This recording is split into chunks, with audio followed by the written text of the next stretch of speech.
ASMR. We got a bit of a rainy day, and I thought I would just share some stories and talk to you. My friend gave me a kalimba to play with, so I'm going to play that in the background. It just sounds very Mr. Rogers.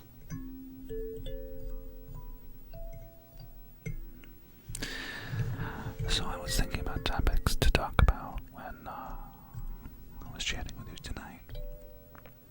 And I thought I should tell you about my time I spent living in Las Vegas. It came with this little deal here. Somehow that's to tune it. I'm not absolutely sure, but I'm not going to whack it around either. So, in pure rebellious fashion, when I was maybe 20, I had already lived in North Carolina for a little while with a friend, and I thought it would be the right time to sell all my belongings, pack my bag, get on a Greyhound bus. I wanted to call America's Most Wanted and say, they're all right here. And I took that bus ride from New York State to Las Vegas. And it was 3 days long. But that was the beginning of the adventure. What was astounding to me was driving across the country, and I fell asleep actually in Oklahoma. And when I woke up, I was in the middle of the desert. I had never seen the desert before. The red rocks. It was just like landing on a different planet. So, we made our way towards Las Vegas. And in my lucky fashion, the bus catches fire. Sorry, Greyhound. Fix your shit.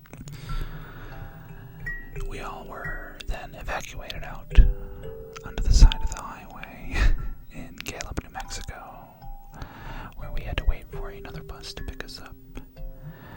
And we had to watch ours burn to the ground. That was day 2 of my adventure to moving Las Vegas.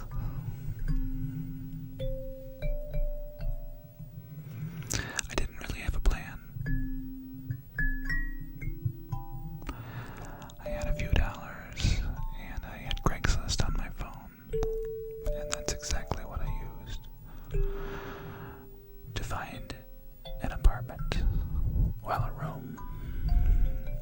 So at 20 years old, after the bus fire and the long bus ride to Las Vegas, I found somebody that would take me in. Now, if you're doing this ever in your life, make sure you have a good idea of the city before you choose where to live. I moved to the very furthest outreachings of Las Vegas and had no car. And it was about a 2-hour bus ride into downtown where I worked at Armani. So that was the beginning of my adventure in Las Vegas.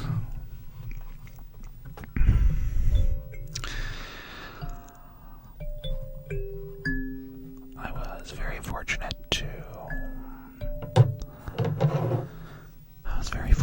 to be able to work many places and meet many, many people, many celebrities, and encountered quite a few just along the way in Las Vegas.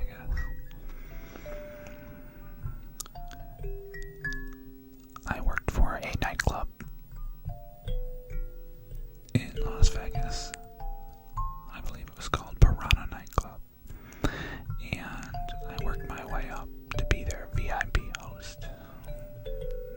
So if you've never been to Las Vegas or a nice fancy nightclub, you have the ability to get a bottle and table service and have people serve you drinks all night personally in the VIP area. So it was a good way if you had a group of people to save a little bit of money. Well, to think you're saving a little bit of money.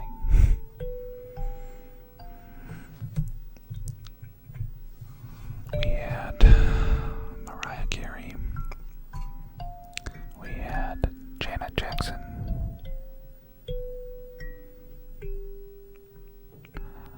We had Carrot Top. We had a whole bunch that came in. But my two celebrities that I enjoyed the most dealing with were a man named Andy Dick and a former supermodel named Janice Dickinson. So in the time that I was in Las Vegas, they were both very, very messy in their lives, and they decided to come visit my nightclub.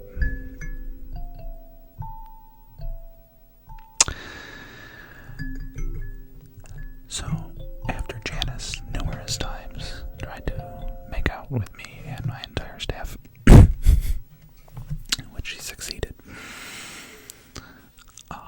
Andy Dick would be getting a little bit out of control with the nose candy, I think, allegedly. And I remember closing up one night, and I had to do the money drops, which were surprisingly down the street. Lots of cash to walk down the street with.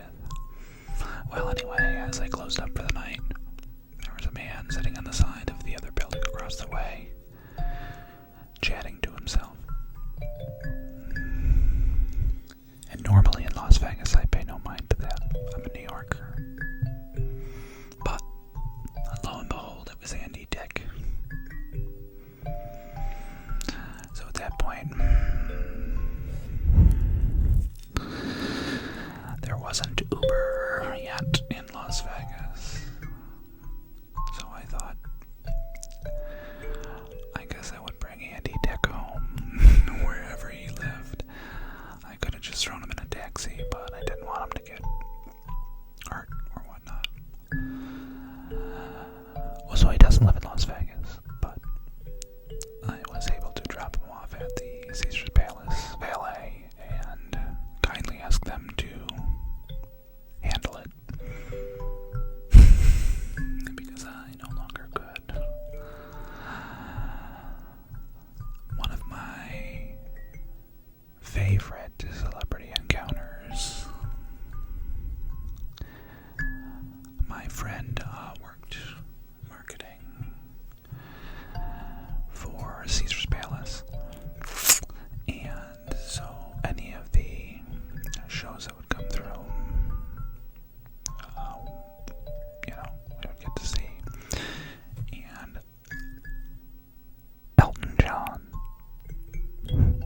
came through and requested it of his marketing team, vis-a-vis my friend, that the entire front row of the show each night be completely filled in with beautiful, beautiful boys. So it was my friend's job to go out and wrangle up good-looking men to sit in the front row and to keep Elton occupied. I was one of those good-looking men. Past tense. So I got to enjoy quite a few concerts of his. He would bring us up on stage during, I think it was Crocodile Rock, maybe not, and have us all stand around the piano when he played. Now, up until this point, I've met my razor share of celebrities. Nobody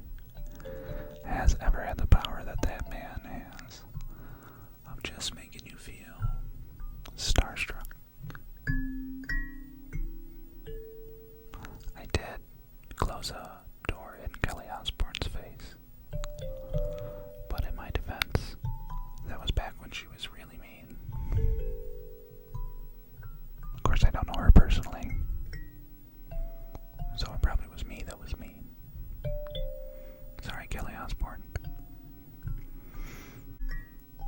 So once I left that nightclub, I started working for another one down the way, right on the Las Vegas Strip. Beautiful place. It was called Crave with a K. And it had a very big nightclub area and a very large lounge next door. There is where I met the amazing Jonathan. Now, you can look him up on, I think, Netflix, Hulu. One of those has a documentary about his life. Pretty cool guy. He's a comedian, but focuses on visual comedy, I suppose. And he's also a magician. So he does comedy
know there's some water left in Las Vegas.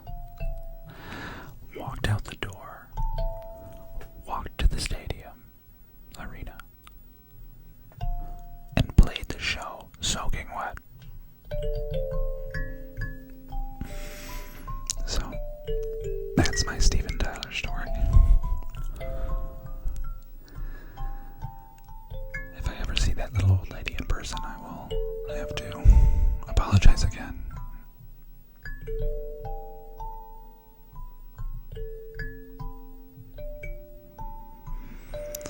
So, I was going to tell you another quick story.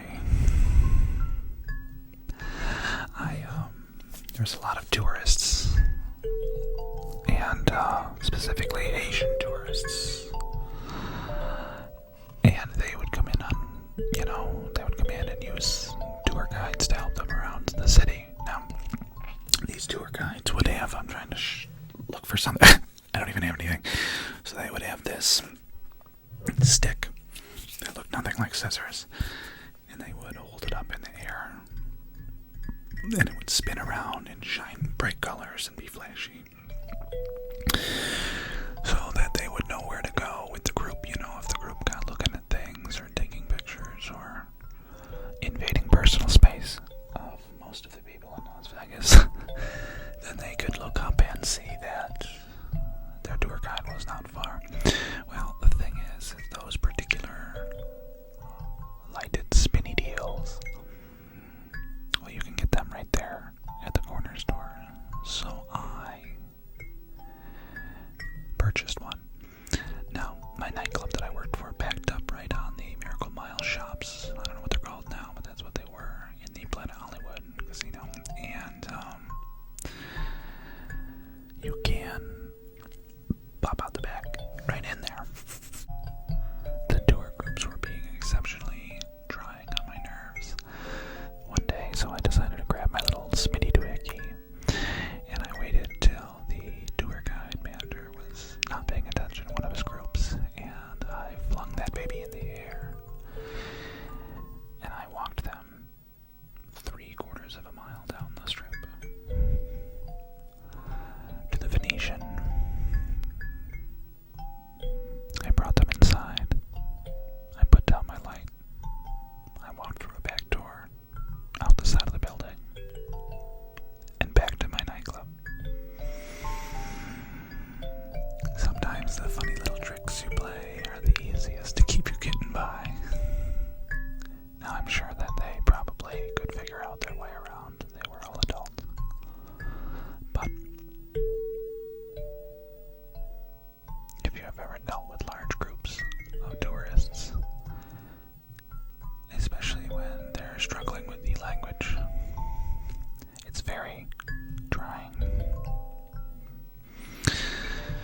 Well, anyway, I will do story time again sometime soon. Maybe the next time it rains. And due to the fact that it's January, I don't think that's going to be soon. Well, thanks for listening in. I hope you enjoyed my stories.